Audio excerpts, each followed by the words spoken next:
गोविन्दाय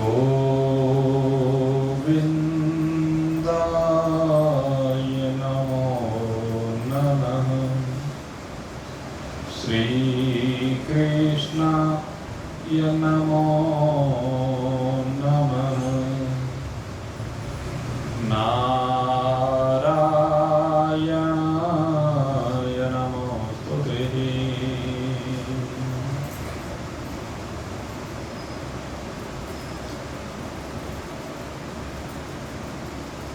उपस्थित सौभाग्यशाली भगवत प्रेमी सज्जन जन,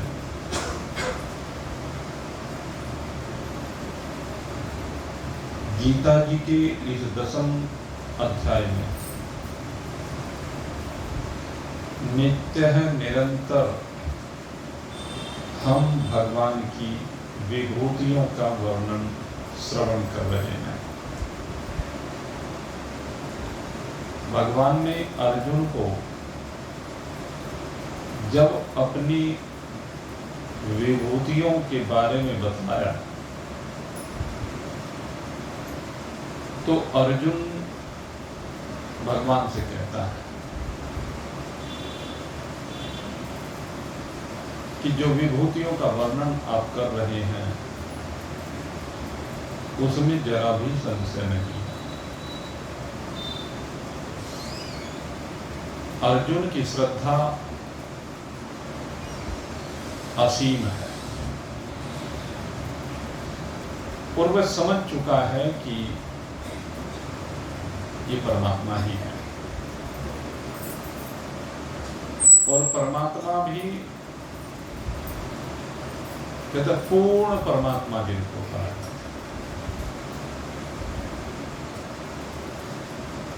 ओम पूर्णमदः पूर्णमिदं पूर्णात् पूर्णमुदच्यते पूर्णस्य पूर्णमादाय पूर्णमेवावशिष्यते।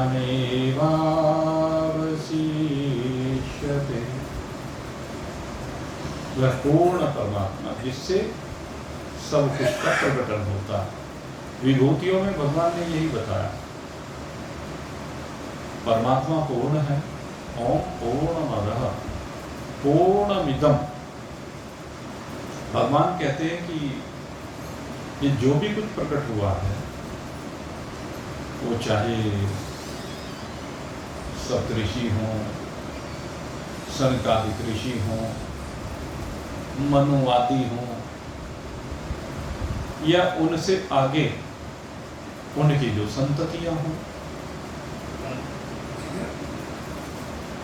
सृष्टि में जो कुछ भी निर्मित हुआ है वह सब, और सृष्टि में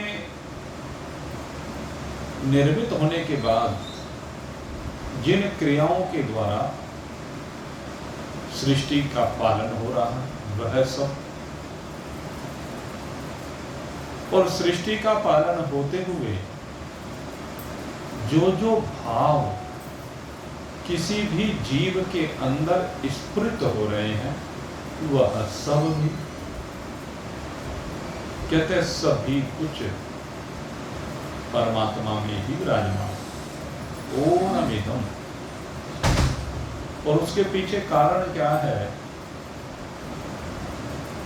क्योंकि सब परमात्मा के आश्रय में है, परमात्मा में ही है, परमात्मा से ही निर्माण हुआ है, परमात्मा से भिन्न नहीं। पूर्णात् पूर्ण मुदच्यते। और नियम भी यही है, जब परमात्मा पूर्ण है तो उस पूर्ण से पूर्ण ही पैदा हो सकता है, पूर्ण से अपूर्ण तो नहीं हो सकता। इसलिए इस जगत को भी पूर्ण कहा गया, परमात्मा की पूर्णता से जगत की पूर्णता। अन्यथा जब माया रूप में हम जगत को देखते हैं तो मिथ्या।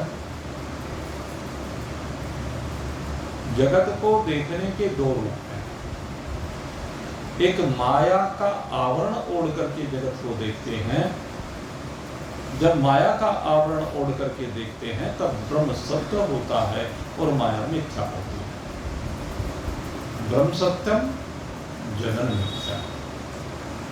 लेकिन जब माया के आवरण को हटाकर देखते हैं तो माया का आवरण हटने पर ही यथार्थ दृष्टि होती है। माया का आवरण तो आप यह समझ लीजिए, जैसे कोई हरा चश्मा लगा ले तो हरा चश्मा लगाने के बाद जगत हरा दिखाई देता है। काला चश्मा लगा ले तो जगत काला दिखाई देता है। लाल लगा ले तो लाल दिखने लगता है। जैसे ये आप लाइटें देख रहे हैं तो आपको जो लाइट श्वेत रंग की है, लाइट से मतलब जो यंत्र ट्यूब या बल्ब श्वेत रंग का है तो उससे आप देख रहे हैं कि उससे श्वेत ही प्रकाश आ रहा है। लेकिन आप मध्य में देखेंगे, यहां पर आपको लाइट हरे रंग की दिखाई दे रही है। क्यों दिखाई दे रही है? क्योंकि जो यंत्र है, जो शीशा है, वो हरे रंग का है। वस्तुतः अगर हम प्रकाश की बात करें तो प्रकाश न दूधिया है, न हरा है, न यहाँ पर लाल दिखाई दे रहा है तो लाल है, न नीला है। वो किससे है कि जैसे रंग का कांच आगे लगा दिया गया वैसा ही प्रकाश आने लगा। ऐसे ही वो जैसा चश्मा ओढ़ लिया गया वैसा ही जगत दिखने लगा। वस्तुतः तो प्रकाश एक ही है। इसलिए कहते हैं कि जब चश्मा हटाकर देखा जाता है वो तब दिखाई देता है। हम माया के चश्मे को हटाकर के देखें तो फिर हमें शरीर दिखाई नहीं देंगे। माया के चश्मे को हटाकर देखेंगे तो जगत के पदार्थ दिखाई नहीं देंगे। अपितु क्या दिखाई देगा? सर्व खल विदम ब्रह्म। तब हमें क्या दिखेगा? केवल एक ब्रह्म दिखाई देगा। ब्रह्म से भिन्न और कुछ भी दिखाई नहीं देगा, क्योंकि भ्रम की निवृत्ति हो जाती है। भगवान यही कह रहे हैं, पूर्णस्य पूर्णमादाय पूर्णमेवावशिष्यते।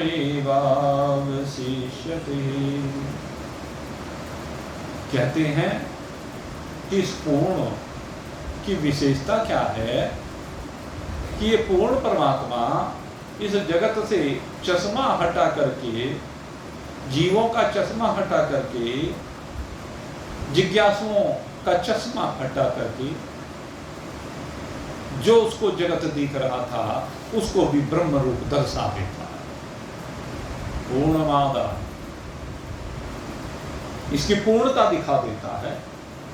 दिखा देता है कि ये सब परमात्मा ही है। पूर्णमेवावशिष्यते। और जब चश्मा हट जाता है तो क्या रहता है?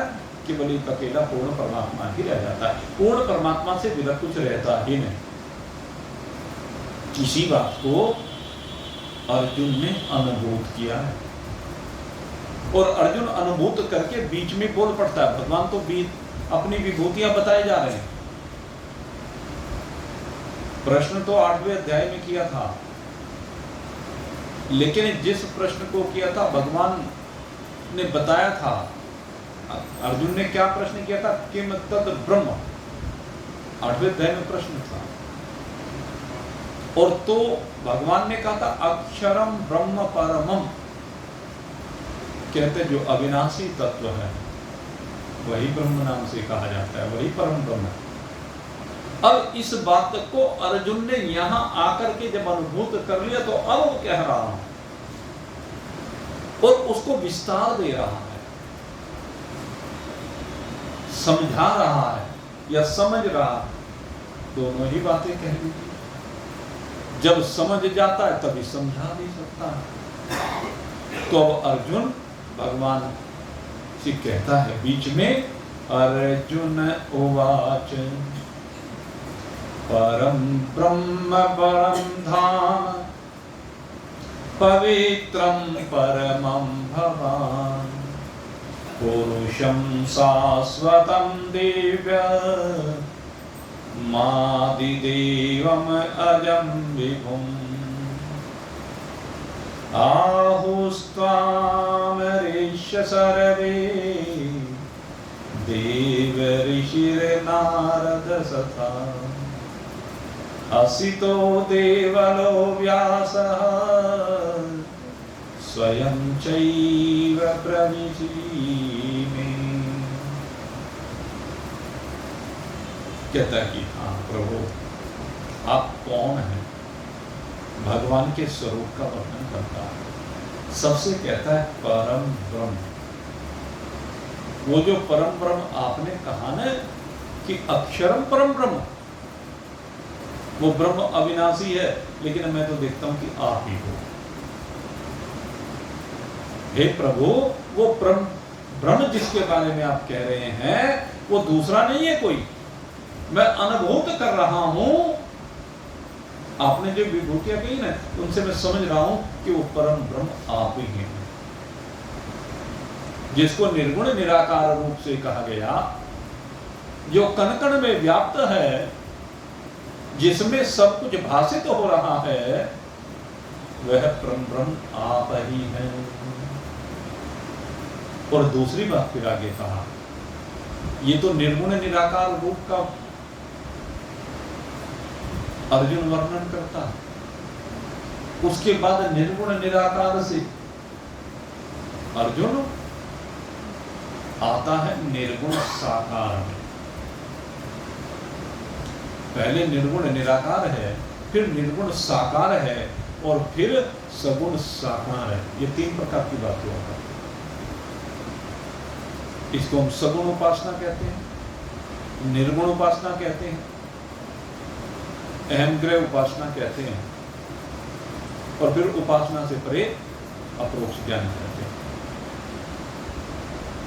तो अर्जुन यहां पर तीनों बात कहता है। सबसे पहले अपरोक्ष ज्ञान की बात उसने की है, परम ब्रह्म, वो ब्रह्म आप ही है, वो अविनाशी ब्रह्म आप ही है, वो नित्य ब्रह्म आप ही है, वो सच्चित आनंद घन ब्रह्म आप ही है। और परम धाम, दूसरी बात कही परम धाम, धाम जहां पर भक्त लोग जाते हैं, आश्रय स्थल होता है। धाम का मतलब यही तो है, जिसमें भगवान के धाम में कुछ लोगों को रहने का सौभाग्य मिलता है, भक्तों को सौभाग्य मिलता है, जिन्होंने भगवान की उपासनाएं की है उनको सौभाग्य मिलता है। और उसी धाम में जब भगवान उनको उपदेश करते हैं, भगवान के उपदेश करने पर वो अहंग्रह उपासना से संयुक्त होते हैं। वहां पर सगुण भी है, साकार भी है, और निर्गुण भी आ जाता है। निर्गुण के आने पर सगुणता जानी प्रारंभ हो जाती है, इसलिए उसको निर्गुण साकार कहा जाता है। तो भगवान का जो धाम है, उस भगवान के धाम में जब वो स्थिति होती है कि भगवान उपदेश देते हैं, तो परम धाम हो जाता है। अहंग्रह उपासना, मैं ब्रह्म हूं, मैं ब्रह्म हूं,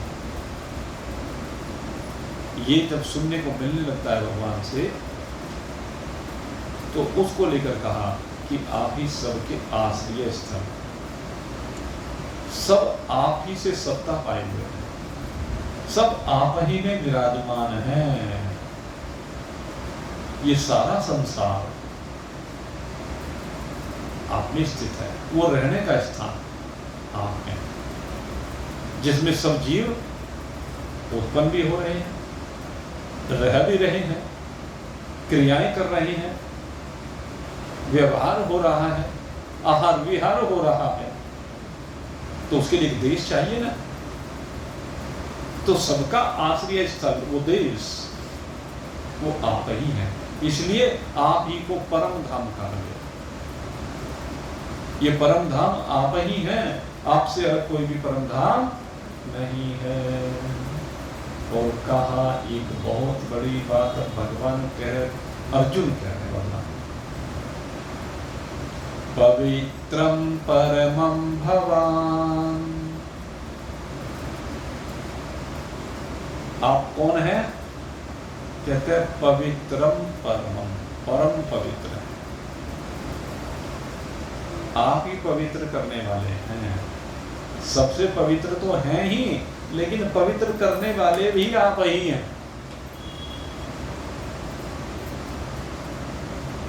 कैसे माना? एक घटना हुई। घटना क्या हुई आप जानते हैं? एक नरकासुर नाम का असुर था, पृथ्वी का पुत्र। उसे पृथ्वी पुत्र कहा जाता था, नरकासुर। तो वो जो नरकासुर था, उसने बड़ा अत्याचार किया, बड़ा पापी था, और सारा जगत उसके पाप से त्राही त्राही कर रहा था। तो भगवान गए वहां पर, और वहां जाकर के भगवान ने उस दुष्ट का संहार किया। उसका संहार करने के बाद क्या देखा कि उसने अनेक राजकन्याओं को कैद कर रखा था। और कितनी राजकन्याएं? 16,100 राजकन्या। आप चिंतन करके देखें, उस समय की स्थिति क्या थी कि छोटे छोटे से राज्य थे बहुत। अब ये 16,100 राजकन्याएं थी, तो कितने राजाओं के यहां से ला रखी होंगी? चिंतन करके देखे कितने राजा होंगे उस समय। मतलब आप ये समझ लीजिए कि बस एक एक दो दो जिले में एक राजा हो जाया करता। इतने छोटे छोटे से इलाके थे। जैसे आजकल विधायक हो जाते हैं ना, तो बस जितनी बड़ी दूर में विधायक कह लीजिए या ज्यादा से ज्यादा कह लीजिए एमपी, तो इतनी इतनी दूर के इतने छोटे छोटे से राज्य हुआ करते थे, उनके राजा हुआ करते थे। और फिर राजकन्याओं से मतलब केवल एक राजा की बेटी नहीं, अपितु उस परिवार से संबंधित। वो ऐसा दुराचारी था, अत्याचारी था, पापाचारी था कि किसी भी राजा की कन्या को उसने छोड़ा नहीं, सबको उठा उठा के ले आता, आक्रमण करता, राजा को कैद करता या मार देता, और उनकी कन्याओं को उठा करके ले जाता। वो रावण से भी बड़ा अत्याचारी था। वो तो उसकी कथा बहुत ज्यादा विस्तार के साथ नहीं आती है। जिसने 16,100 राजकन्याएं कैद कर रखी, किस लिए कैद की उसने? दुराचारी तो है ना, इसीलिए तो कैद करके लेकर के गया। तो भगवान ने उस दुराचारी का अंत किया, और जब उस दुराचारी का अंत किया भगवान ने, तो उसके बाद वो 16,100 राजकन्याओं को उन्होंने मुक्त कर दिया।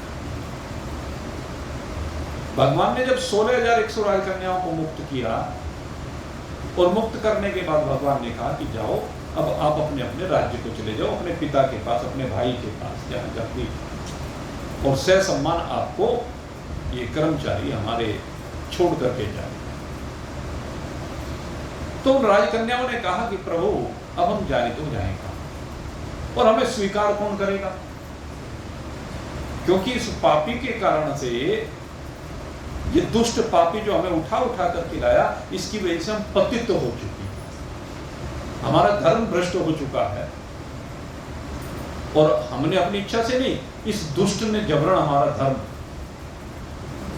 समाप्त किया। इसलिए हमें कोई स्वीकार करने वाले इस जगत में नहीं मिलेगा। इसलिए हम प्रभु कहां जाए? कहने लगे जहां आपकी इच्छा करे सो जाओ।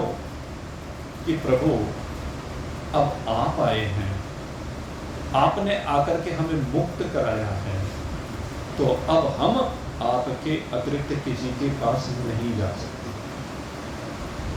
और आपके पास क्यों जाना चाहते हैं? उसका कारण बताया, हम आपके पास इसलिए आना चाहती हैं प्रभु, हम क्योंकि पतित हो चुके हैं और आप सदा पवित्र रहते हैं, पावन रहते हैं। आप हमेशा पावन हैं, जैसे गंगा जी सदा ही पावन है। गंगा जी में कोई भी अशुद्धि मिल जाए, उसके बाद भी गंगा जी ही रहती है। गंगा जी ही कही जाती है। यमुना जी जहां जहां पर पूजी जाती हैं, वहां यमुना जी ही कहलाती है। आप चिंतन करके देखें, दिल्ली, यमुना जी दिल्ली में पहुंचने के बाद एक गंदा नाला मात्र रह गई है, और उसमें क्या, उसमें यमुना का पानी है ही नहीं। क्योंकि हमने अनेक बार देखा कि यमुना जी में यहाँ कैराना से आगे पानी नहीं होता, सूखा, बिल्कुल सूखा, एक नाली जितना पानी भी नहीं जा रहा होता है। हमने खूब अपनी आंखों से देखा। और उसके बाद वहां दिल्ली में जाकर के आप ओखला में देखो तो उसमें खूब पानी नजर आता है। वो पानी कहां से आ, सारा नालियों का पानी आ गया। वही पानी बह करके आगे मथुरा भी पहुंचता है। पानी किसका पहुंचा? नालियों का पानी पहुंचा, गंदा पानी पहुंचा। लेकिन वहां पर वही यमुना के रूप में माना जाता है। लोग उसी में स्नान करते हैं विश्राम घाट पर, और उसको यमुना ही मानते हैं। इसी प्रकार से कहते हैं, चाहे गंगा जी में कुछ भी मिल जाए, गंगा जी कितनी भी मैली हो गई हो, लेकिन कहीं तो गंगा ही जाती है ना, होती तो गंगा ही है ना। एक नदिया एक नाव कहावे, एक नदिया एक नाव कहावे, मैं लोही नीर भरो।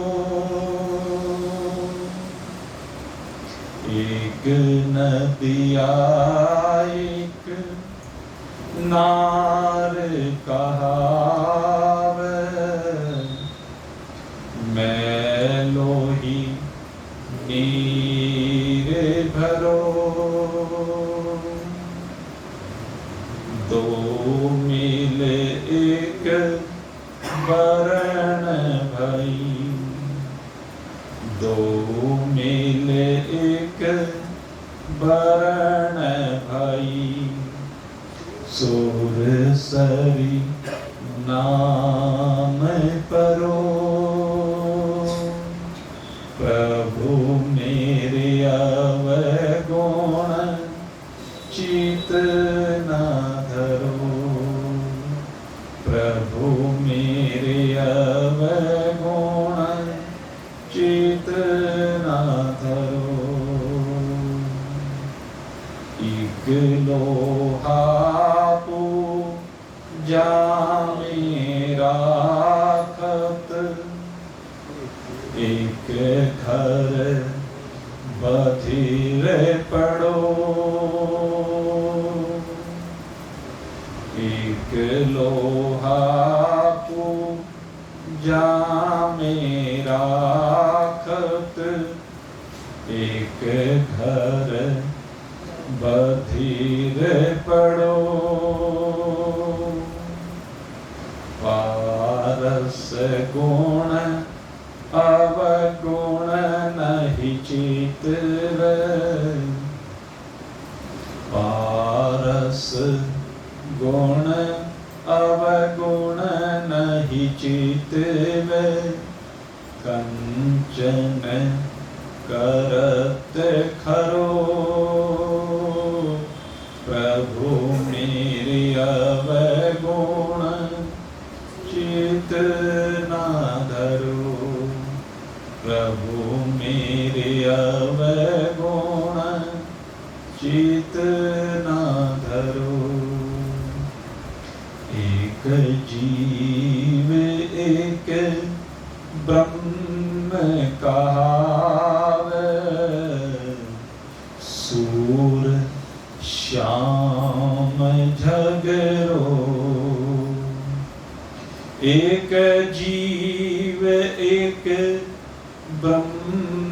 कहाव सूर श्याम झगरो अब की पैर मोही पार उतारो अब की पार मोही पार उतारो नहीं पन जात परो प्रभु मेरे अवगुण चित ना धरो समदर्शी है नाम तिहारो चाहे तो पार करो प्रभु मेरे अवगुण चित ना धरो। तो ये जो राज कन्या है उन्होंने यही बात कही है कि हे प्रभु, जिस प्रकार से पारस के संपर्क में लोहा था, वो लोहा चाहे कैसा ही क्यों ना हो, वो एक कसाई के घर की छुरी भी क्यों ना हो, वो चाहे पूजा में रखा हुआ क्यों ना हो, लोहा चाहे पूजा करने वाला हो, लोहा चाहे हत्या करने वाला हो, लेकिन जैसे ही पारस के संपर्क में आता है तो सोना बन जाता है। ऐसे ही प्रभु, हम चाहे पतित हैं या भक्त हैं, ये तो हमारा दिल जानता है। हम पतित हैं, ये भी हमारा दिल जानता है कि शरीर से हम पतित हो चुकी हैं। लेकिन अगर हमारे मन को पूछो तो प्रभु, हमारा मन कभी से दुराचारी में नहीं गया। हमारा मन तो सदा आप में रहा। हमने सदा इसके दुराचार से परेशान होकर के आपसे विनती की है, आपसे प्रार्थना की है कि प्रभु शीघ्र आकर के हमें मुक्त कर दो। हमारे दिल में आप रहे हैं,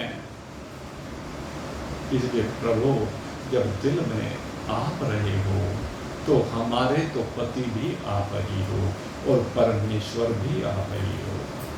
इसलिए हे प्रभु, हमें स्वीकार कीजिए। जैसे पारस लोहे को सोना बना देता है, जैसे गंगा जी कीचड़ को भी पवित्र बना देती है, इसी प्रकार से ही प्रभु, आप जीव को ब्रह्म बना देते हो। हम सब जीवात्मा ही तो हम सब जीवात्माएं आपकी शरण में आई है, आपके संग में आई है, और आपका स्पर्श होते ही ये जीवात्मा परमात्मा बन जाता है। इसलिए प्रभु, आप परम पवित्र हैं, हमें अपने में मिला लीजिए। जैसे ही हम अपने आप में मिल जाएंगे तो पवित्र हो जाएंगे, और आपका तो कार्य यही है। हम पतित हैं, आप पावन हो।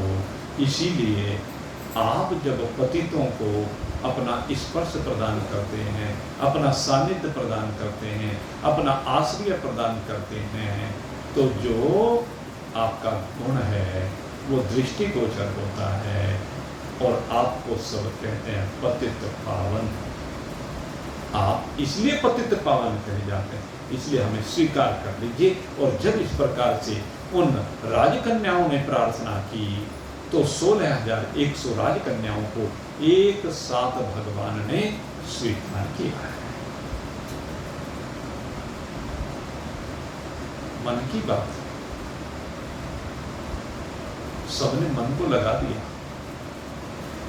भगवान के यहां गिनती नहीं होती। इस दुनिया में 8 अरब के लगभग की आबादी है। 8 अरब की आबादी में मैं केवल मनुष्य की अगर बात करूं, चाहे किसी भी रूप में मानते हो, अगर मैं नास्तिकों को छोड़ दूं, क्योंकि आजकल एक धर्म और चल गया जो कोई धर्म नहीं मानते। दुनिया में जितने भी धर्म हैं, हम जानते हैं भाई, कोई अपने को सनातनी कहता है, कोई अपने को कहता है कि मैं मुसलमान हूँ, इस्लाम, कोई क्रिश्चियनिटी, उसमें बहुत विभाजन है अलग अलग तरह से, यहूदी आदि। इसी प्रकार से कोई अपने को सिख मानता है, कोई बौद्ध मानता है, कोई जैन मानता है, कोई पारसी मानता है, कोई बाही मानता है, कहाँ तक खैर मैं आपको कहूँ। एक वो क्या कहते हैं, कन्फ्यूशियस क्या होते हैं, ये भी ईसाइयों में ही होते हैं। तो ऐसे पता नहीं कितने धर्म हैं, लेकिन उन धर्मों की क्या विशेषता, जो धर्म को मानता है इसका मतलब वो अपने एक भगवान को मानता है। जैसे हम भगवान नारायण को मानते हैं, शंकर भगवान को मानते हैं, भगवती को मानते हैं, गणपति को मानते हैं, हनुमान जी को मानते हैं, सूर्य नारायण को मानते हैं। हम सब भगवान को जिस भी रूप में माने, लेकिन भगवान को मानते हैं। अगर मैं मुसलमानों की बात करूं तो वो खुदा को, अल्लाह को मानते हैं ना भगवान को। ईसाइयों की बात करें तो वो गॉड कहकर के भगवान को मानते हैं। मैं सिखों की बात करूं तो चाहे वाहे गुरु कहकर के माने, रब कहकर के माने, जो भी कहें, वो भी भगवान को मानते हैं। जैन भी भगवान को मानते हैं, महावीर के रूप में माने, ऋषभदेव जी के रूप में माने।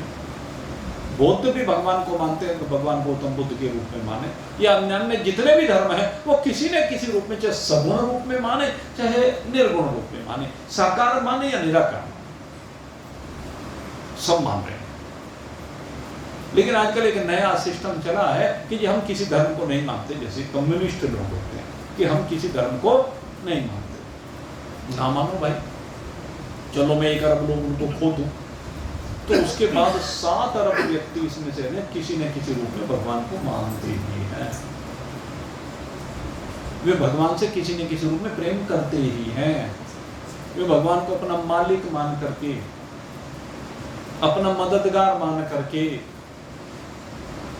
उसके आगे हाथ जोड़ते हैं, नमन करते हैं, प्रार्थना करते हैं, स्तुति करते हैं, सजदा करते हैं, जैसे कहते हैं, करते हैं, मान रहे हैं। उन मानने वालों में कुछ की आस्थाएं बहुत प्रबल हो जाती हैं। जिनकी आस्थाएं प्रबल हो जाती है वो भगवान के भक्त कहे जाते हैं, और जिनका प्रेम असीम हो जाता है, क्योंकि वह भी होते हैं जिनका प्रेम भगवान के प्रति असीम हो जाता है। और जब प्रेम असीम हो जाता है तो भाई असीम प्रेम की स्थिति में तो फिर भगवान और भक्त के बीच की दूरी समाप्त प्राय हो जाती। तो ऐसी स्थिति में जब दूरी समाप्त हो जाए, निकट आ जाए, तो बिल्कुल बस एकता सी प्रतीत होती है। और ऐसे भक्त भी बहुत हैं। तो भगवान को चाहने वाले, उनके प्रेमी, वो भी मैं कहता हूं कि अनंत ही है। तो भगवान सबको स्वीकार करते हैं कि नहीं करते हैं? तो इसलिए भाई भगवान को तो जितने भज लो सबको स्वीकार करते हैं। भगवान का हृदय इतना विशाल है कि उसमें सारा जगत समा जाता है। और सारे जगत के समाने पर भी ये लगता है कि तिल मात्र है बस। ये जगत भगवान में कैसा है, कहते जैसे शरीर में तिल होता है, इतना सा है। तो भगवान के हृदय की विशालता, भगवान के हृदय की गहराइयों को कौन माप सकता? ऐसे भगवान है। इसलिए सब राजकन्याओं को एक साथ स्वीकार किया। और इसी बात को अर्जुन कह रहा है, प्रभु परम ब्रह्म परम धाम पवित्रम परमं भवान पुरुषं शाश्वतं दिव्यम। अब क्या कहते हैं? वो जो परम पुरुष है, वो जो दिव्य पुरुष है, वो जो अलौकिक पुरुष है जिसको शाश्वत कहा गया है। भगवान कैसे हैं? शाश्वत है, सदा एक जैसे हैं। शाश्वत माने सत्य है, ये कह लीजिए। शाश्वत माने सदा रहने वाले हैं। एक नश्वर होता है, एक शाश्वत होता है। नश्वर वह होता है जो मिट जाता है, शाश्वत वह होता है जो सदा है, नित्य है, अविनाशी है, अचल है, स्थिर है, अनंत है, असीम है।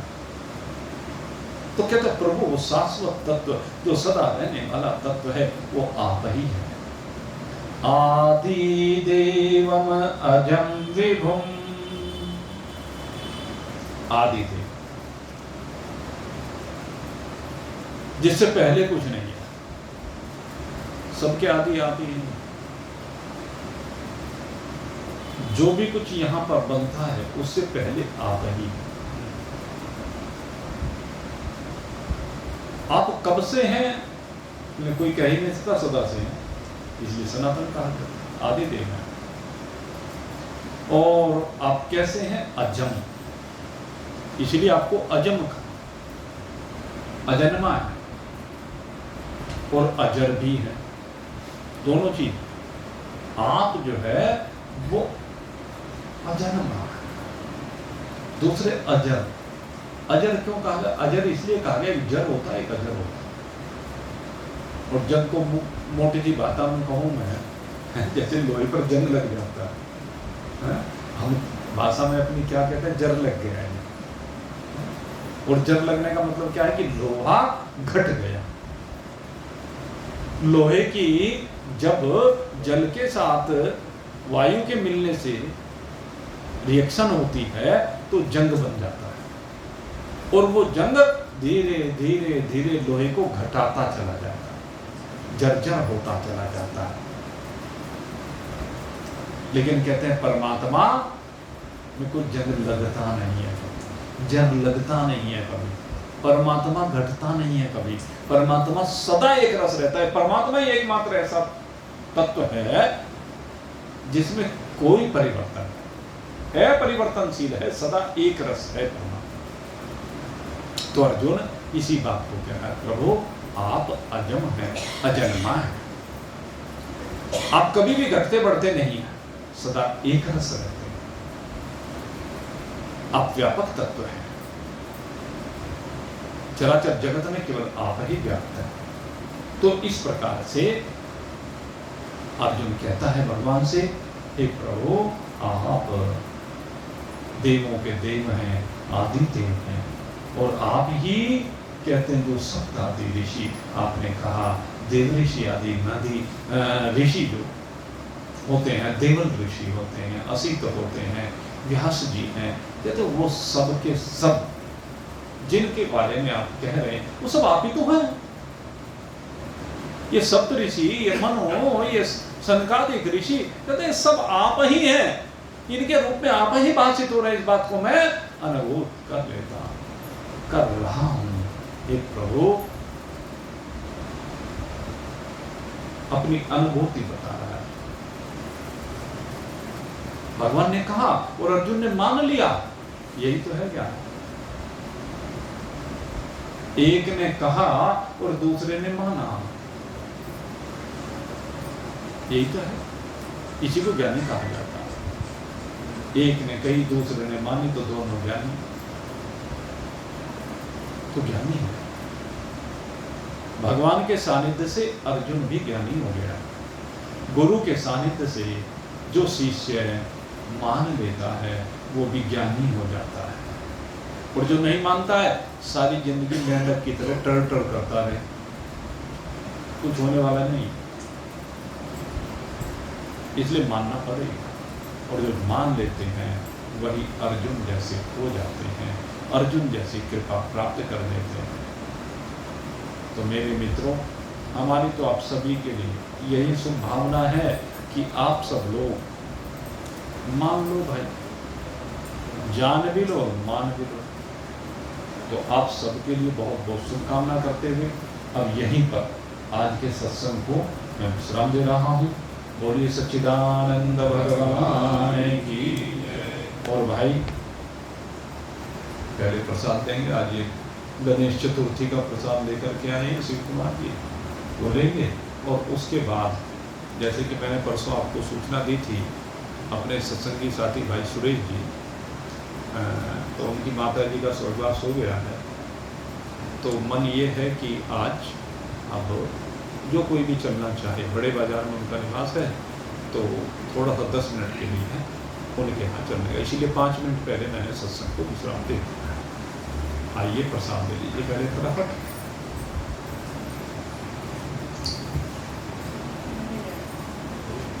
और भाई एक चीज़ और मैं साथ साथ सूचना दूँ कि 1 मिनट में, कल हम लोग हरिद्वार गए थे, वहाँ पर व्यवस्था करके आए।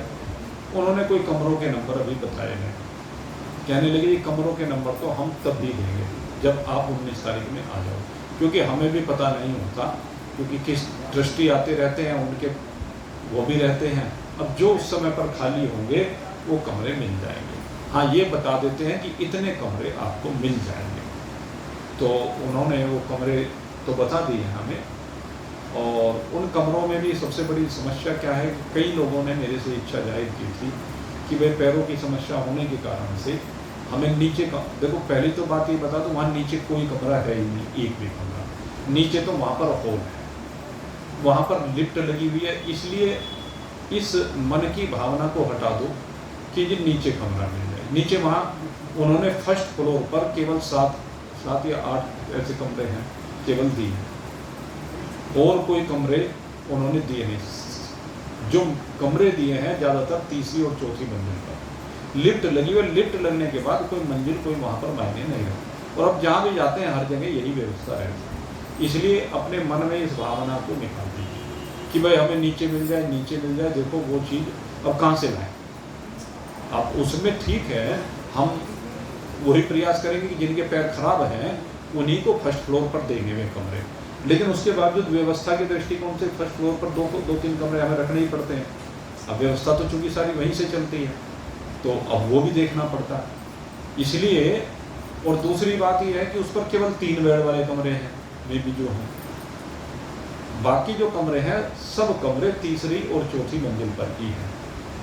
और कमरे 7 बेड के भी लेने पड़े हैं, 12 बेड के भी, 6 कमरे 7 बेड के मिले हैं और एक 12 बेड का। तो भाई देखो, वहाँ कथा में जाकर के सुविधाओं की तरफ ध्यान मत दीजिए। कमरे सब एसी हैं, सब में इंग्लिश टॉयलेट लगे हुए हैं, व्यवस्था सब बढ़िया है, कमरे बड़े हैं, अलमारी भी सब कमरों में है, शीशा भी सब कमरों में है, चादर भी सब पर बिछी हुई है, ओढ़ने के लिए एक खेस भी सब बेड पर रखा हुआ है। ये मैं आपको बताऊँ। और जो 12 वाला कमरा है ना, वो भी बहुत बढ़िया, 12 बेड है। और उसमें सबसे बड़ी खूबी क्या है, उसमें 2 लैट्रिन अलग से बने हुए हैं और 2 बाथरूम भी अलग से बने हुए हैं। उसमें सबसे फायदा है ये भी है। तो इस तरीके से मेरे मित्रों, तो जैसे भी ये नरेंद्र की एडजस्टमेंट करेंगे, आप उस चीज़ को स्वीकार करके जैसे ये कहें, मैं देखो उसी हिसाब से, क्योंकि व्यवस्था जैसी है उसी में रहना पड़ेगा। अब कोई ये कहे कि नहीं मुझे तो 2 वाला कमरा चाहिए, 3, देखो भाई जाएंगे कहाँ से? अब बात ये 2 वाला तो वहाँ है ही नहीं एक भी कमरा, ठीक है ना। 3 वाले भी बहुत सीमित हैं, और तो सीमित ही मिले हैं, चूँकि उन्होंने और बुक कर रखे हैं। पहले हमारा प्रोग्राम 150 आदमी का था, तो 150 के हिसाब से बुक किए थे, अब 200 का हो गया, तो अब 200 के हिसाब से वो 50 कमरे, पहले सामने की बात थी कि 50 आदमियों का मिलेगा, लेकिन वहाँ के बजाय फिर वहीं पर वो एडजस्टमेंट किया, फिर दूसरी जगह भेजेंगे। इससे बढ़िया तो ये है तुम ये 12 वाला और 7 वाला यही करो। तो जिसका भी एडजस्टमेंट हो, हम प्रयास यही करेंगे, जिनको ज़्यादा दिक्कत होती है उनको कमरे देने का प्रयास करेंगे, नहीं तो देखो उसमें भी सबको एडजस्टमेंट उसी हिसाब से करना होगा, और वो आपको नरेंद्र जी सब बता देंगे। आइए प्रसाद है।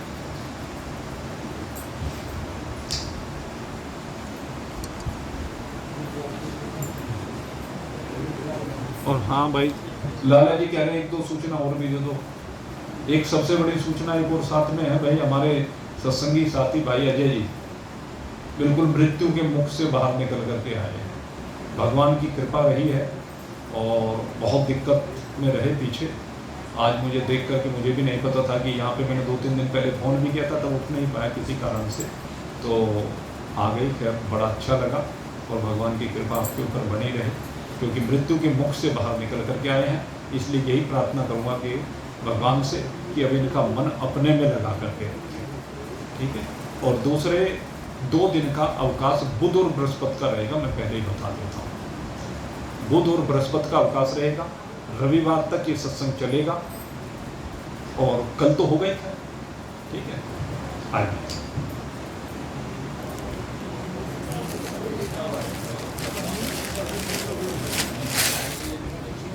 लो भाई, पहले भगवान का भोग लगा हुआ, जरा गणपति बाबा का है, लो भगवान का भोग लगा, ये रुचि रुचि भोग इसमें रखा है।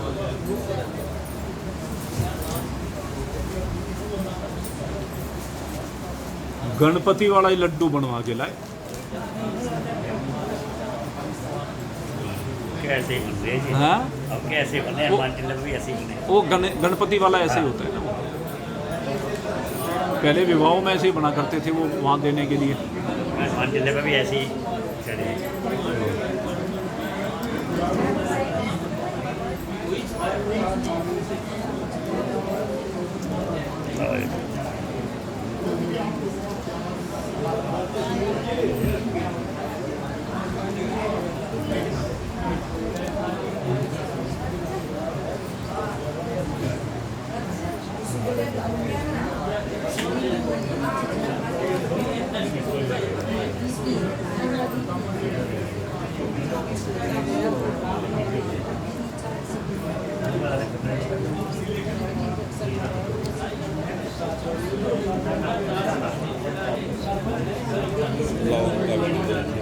हैं? उनका भी दे, हाँ। वही दे।